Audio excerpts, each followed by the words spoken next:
안녕하십니까. 오늘은 무엇이 우리를 행복하게 하는가, 그런 문제에 대해서 한번 생각해 보겠습니다. 특별히 그 미국인들이 행복의 조건이라고 생각하는 것들, 그런 것들에 대해서. 당신은 행복하십니까? 사실 연말이 되면 사람들이 대부분 행복해야 정상이죠. 누군가에게 선물을 줄 생각을 하고, 또 누군가에게서 선물을 받을 수도 있고, 또 새로운 한 해가 다가온다는 데 대해서 어떤 희망도 있고, 올해는 조금 그 행복도가 덜한 것 같습니다. 그래서 행복 과연 무엇일까? 이 내용은 제가 2013년도에 그 타임 매거진에 나왔던 걸 읽었던 건데, 이제 전 세계 사람들이 비슷하겠죠. 비슷한데 특별히 미국인들이 생각하는 행복의 조건이란 무엇일까?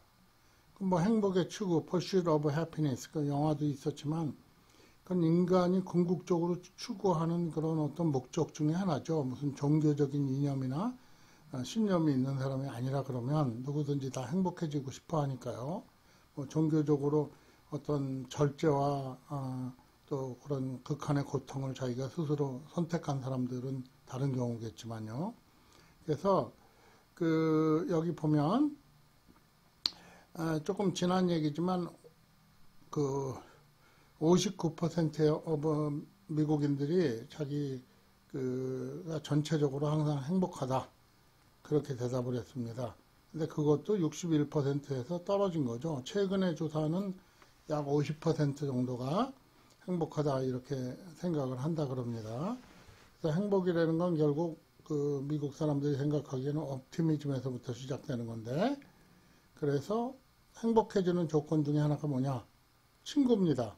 그거를 이제 다른 식으로 표현해가지고 소셜미디어다 이렇게 얘기를 하는데, 친구하고 얘기하고, 친구하고 대화하고, 정신적인 교감을 하고, 이런 것들이 행복해지는 첫 번째 조건이 되겠죠. 그래서 이때, 지금은 아마 이게 더 높아졌을 겁니다. 그때보다. 왜 그러냐면 사람들이 다 집에 갇혀서 외롭잖아요. 그러니까 누구하고 얘기를 할 수 있다는 거, 그게 아주 굉장히 행복한 상황이 되겠죠. 그래서 얘기할 수 있는 사람이 많을수록 행복의 조건은 높아진다.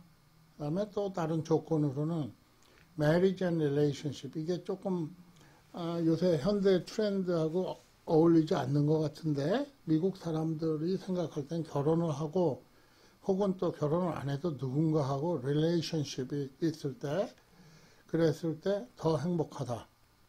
그래서 남자가 결혼을 했을 때 여자보다 조금 더 행복하지만 그거는 차이가 그렇게 아주 심한 건 아닙니다. 그렇지만 조금 남자가 더 행복할 조건이 되는 거죠. 왜? 남자가 더 열심히 일할 동기도 부여를 받는 거고, 또 여러 가지 또 성취감을 느낄 수도 있죠. 그 다음에 여자들이 원하는 건 그럼 뭐냐? 그러면 여자들은 어떤 정신적인 교감을 더 중요하다고 생각한다 그럽니다. 그래서 근데 그리고 또 여자들의 결정적인 어떤 기본적인 가정으로서 얘기하는 건데, 여자들이 더 남자에 비해서 더 패시미스틱하다. 다시 말해서 염세주의적이고 비관적이다. 이런 것들이 있다 그럽니다. 특히 이코노미가 재정 상태, 경제 상태가 나빠질 때 더 그렇다 그럽니다.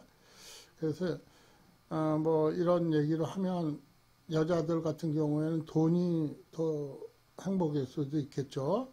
그리고 또 애가 있는 사람도 세컨 차일드가 있으면 더 행복해질 수 있다. 애를 더 많이 낳으면. 근데 그게 쉽진 않죠. 그래서 99%는 남자들은 더 행복해졌지만 여자들은 85%만 두 번째 애를 낳으면 더 행복해진다. 이렇게 대답을 했다 그럽니다. 여자들은 직접 자기가 일을 해서 돌봐야 되니까 그렇겠죠. 그 다음에 젊음과 optimism. 미국 정신의 가장 큰 특징이 optimism입니다. 잘 되겠지, 될 거야. 아니면 해보자, 이런 정신이죠. 그래서 그 optimism은 나이가 먹을수록 그 줄어드는데, 그 나이가 먹으면 이제 뭐 희망이 별로 없고 새로운 걸 해볼 그런 마음이 없는 건데, 그러니까 그래도 불구하고 미국의 그 55세 이상의 사람들 가운데 77%가 optimism을 갖고 있다. 이건 굉장히 중요한 사실 같습니다. 그리고 뭐 조금 다른 얘기이긴 하지만 리퍼블리칸 그 공화당원이 민주당원보다 더 행복하다.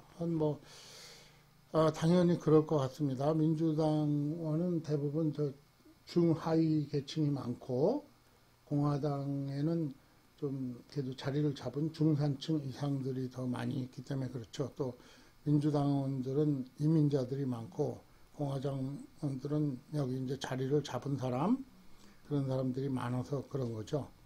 그래서 공화당원들이 더 행복하다. 뭐 맞는 것 같습니다. 그래서 퍼센트는 77%인데 59%. 꽤 차이가 많이 나죠. 요새는 이제 이 선거 결과가 나오는 바람에 또 그거는 잘 모르겠습니다. 근데 그 한 가지 얘기하는 거는 민주당에 이겼다고 지금 아직 정확하게 확정이 되지는 않았으니까요. 생각하기 때문에 폭동이 나지 않는다. 뭐 이런 면도 있죠. 그래서 그 optimism, 그 낙관주의, 그 다음에 가족, 그 다음에 특별히 두 번째 아이, 그 다음에 결혼과 누구와의 이성 혹은 동성과의 관계, 그 다음에 소셜미디어, 친구, 주변에. 결국 사람을 행복하게 만드는 거는 본보다 먼저 이 인간관계인 것 같습니다. 그래서 주변에 친구들이 있고 좋은 사람들이 있는 거, 또 의견과 대화를 나눌 수 있는 사람이 있고 정신적으로 공감을 할 수 있는 사람이 있는 거, 이런 것들이 미국 사람을 행복하게 한다. 뭐 그거는 뭐 미국 사람뿐만이 아니겠죠. 그런데 물론 뭐 나라에 따라서 당장 먹고 살 걸 걱정을 해야 된다든지 그러면 아무래도 돈이 더 중요하고 먹고 사는 게 더 중요하고 또 뭐 정권을 잡으면 뭐 명예와 돈이 모든 게 따라온다. 그러면 그런 사람한테는 성공을 하고 정권을 잡는 게 더 중요해지겠죠.